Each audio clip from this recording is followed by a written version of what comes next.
ඔබේ දරුවා ගර්භණී සමයේදී බඩ ඇතුලේ හොඳින් දඟලලා ඉන්නවා කියලා කියන්නේ ඒක ඉතා හොඳ සාධකයක් බබාගේ වෙල්බීන් එක හොඳයි කියලා කියන්න. ඒකෙන් බබා පණිවිඩයක් දෙනවා අම්මා මම බඩ ඇතුලේ සනීපෙන් හොඳින් ඉන්නවා කියලා. යම් මේකින් ඔබේ දරුවා දඟලන එක අඩු වුණොත් හරි එහෙම නැත්නම් දඟලන්නෙම නැත්නම් ඒක අපි ඉතාමත් සීරියස්ලි ගන්න කාරණාවක්. ඒ වගේම තමයි ඔබත් එය සීරියස්ලි අරගෙන ඔබගේ වෛද්‍යවරයා හමු වෙන්නට එන්නට ඕන. සාමාන්‍යයෙන් ඔබේ දරුවා කුස තුළ ඉද්දී දඟලන්න පටන් ගන්න අපි කියනවා සති 18ත් 24ත් අතරතුර කාලයේදී ඔබ පළමු දරු ප්‍රසූතිය සඳහා සූදානම් වෙනවා නම් ඒක සති 22ත් 24ත් අතරතුර වෙන්නට පුළුවන්.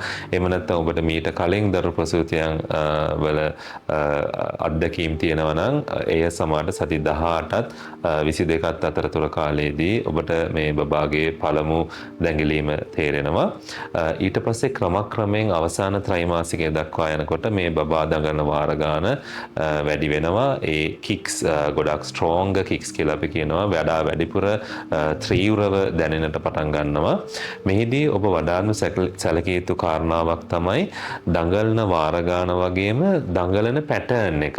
අපි උදාහරණයක් විදිහට කියනවා මේක එක ළමයෙක්ගෙන් එක ළමයෙක්ට වෙනස් වෙනවා කියලා. උදාහරණයක් විදිහට ඔබ උදේ නැගිට්ටට පස්සේ බබා සමහර වැඩිපුර වේලාවක් දඟලනවා වෙන්න පුළුවන්. ඊට පස්සේ උදේ ආහාරය අරගෙන ඔබත් රිලැක්ස් වෙලා ඔබගේ ඇඟේ ග්ලූකෝස් මට්ටම ඉහළ යනකොට සමහර බබාගේ දැඟලීම අඩු වෙනවා.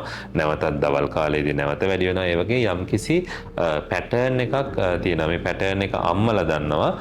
අන්නේ පැටර්න් එකේ වෙනස් වීමත් ඉතාමත්ම වැදගත් ඔබ අවධානය යොමු කරන එක.